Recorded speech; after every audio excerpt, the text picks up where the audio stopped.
ना संघर्ष ना तकलीफ तक क्या खाक मजा है जीने में, बड़े बड़े तूफान थम जाते हैं जब आग लगी हो सीने में। तो मेरी इस प्यारे यूट्यूब चैनल पे स्वागत है। सीधी बात नो बकवास इस सीरीज का नाम दिया गया है। तो आज हम लेके रहे हैं कुछ दैनिक सामान्य ज्ञान जो कहीं ना कहीं सभी एग्जामों के लिए इंपॉर्टेंट है। ये लगातार कहीं ना कहीं सभी एग्जामों में पूछ रहा है, आपको इस क्वेश्चन के डिस्कशन से ही पता चल जाएगा। तो चलिए सीधी बात नो बकवास की शुरुआत करते हैं। भगवान बुद्ध को ज्ञान की प्राप्ति कहाँ हुआ था? तो भगवान बुद्ध का जो जन्म है, बचपन का नाम सिद्धार्थ था और इनका जो जन्म है 623 बीसी लुम्बिनी में हुआ। अब भगवान बुद्ध को ज्ञान की प्राप्ति कहाँ हुआ? बोध गया में। भगवान बुद्ध सबसे ज्यादा ज्ञान कहाँ दिए? श्रावस्ती में दिए थे। आर्य समाज की स्थापना किसने किया? तो स्वामी दयानंद सरस्वती करते हैं।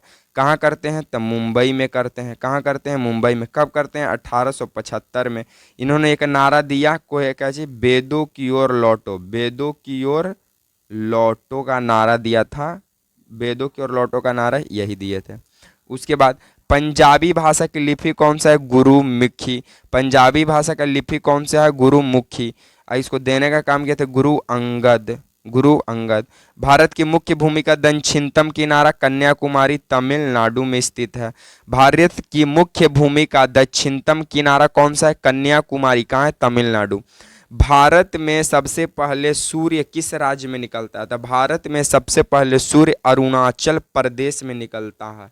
और देश में सबसे पहले किस देश में सूर्य निकलता है? तो जापान में सबसे पहले सूर्य निकलता है। इसको थोड़ा बड़ा कर लेते हैं हम लोग, अब सहूलियत में थोड़ा पढ़ने में अच्छा लगेगा। चलिए आगे बढ़ते हैं। आगे हमारा सवाल क्या कहता है कि इंसुलिन का प्रयोग किस बीमारी के उपचार में होता है?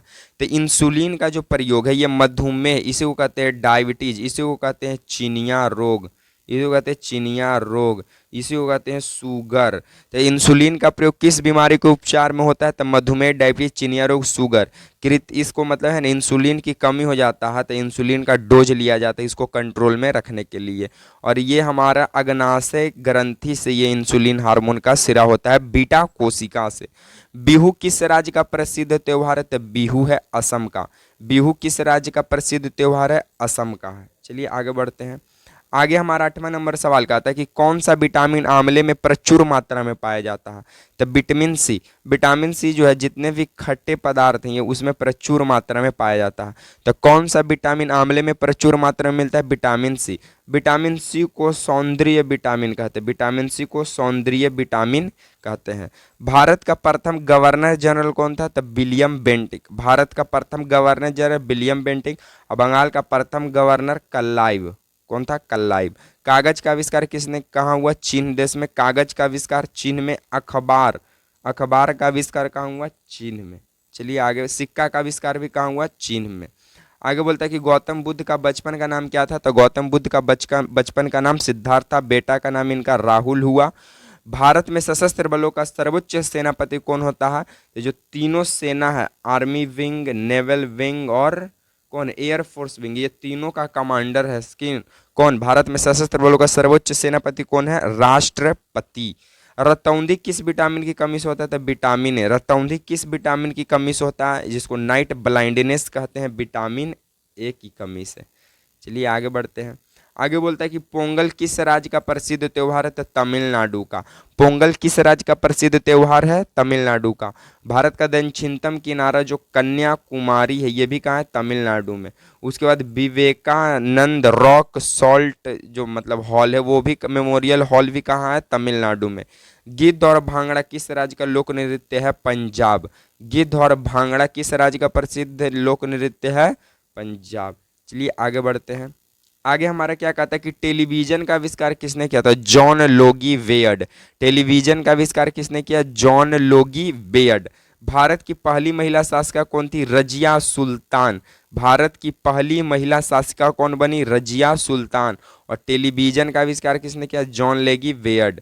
मछली किसकी सहायता से सांस लेती है? तो गलफड़ा, जिसको गिल्स भी कहते हैं, इंग्लिश में क्या कहते हैं? गिल्स, यानी गलफड़ा। तो मछली किसकी सहायता से सांस लेती है? गलफड़ा। और मछली में अवशिष्ट पदार्थ कौन सा होता है? तो अमोनिया। कौन होता है? अमोनिया। और मानव में यूरिया। मानव में यूरिया, मानव में यूरिया और मछली में अमोनिया। और मछली किसकी सहायता से सांस लेती है? तो गलफड़ा की सहायता से। चलिए आगे बढ़ते हैं। हमारा आगे 19वां नंबर सवाल का था कि इंकलाब जिंदाबाद का नारा किसने दिया? तब भगत सिंह ने। इंकलाब जिंदाबाद का नारा भगत सिंह ने। भगत सिंह का जन्म पंजाब के खड़गवसला गांव में होता है। जलियांवाला बाग हत्याकांड कब और कहाँ हुआ था? 13 अप्रैल 1919 को होता है अमृतसर में। और जलियांवाला बाग क्यों बुलाया गया था सभा को?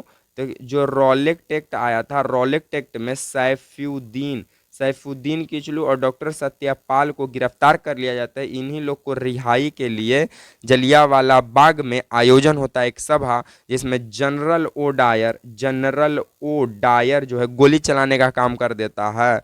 और ये घटना 13 अप्रैल 1919 को अमृतसर के अंदर घटता है। इस घटना का नाम जलियांवाला बाग हत्याकांड पड़ता है क्योंकि जलियांवाला बाग में हुआ था। उसके बाद इसमें जो है इसकी जांच के लिए हंटर समिति की आयोग का रिपोर्ट आया। उसके बाद हिंदुस्तान के लोगों ने अपने से एक कमेटी, इसको जांच के लिए एक नया समिति बनाया जिसका नाम था तहकीकात समिति, जिसका अध्यक्ष थे बीएचयू के संस्थापक कौन? मदन मोहन मालवीय। और बीएचयू यानी बनारस हिंदू यूनिवर्सिटी की स्थापना कब हुआ? 1915 में। आप लोग कमेंट करके जरूर बताइएगा कि आपको ये सीरीज कैसा लगा। अगर वीडियो पसंद आता है तो लाइक शेयर एंड सब्सक्राइब करना ना भूले। इसी तरह के सीरीज के साथ मिलेंगे नेक्स्ट वीडियो में। तब तक के लिए आप सभी को जय हिंद।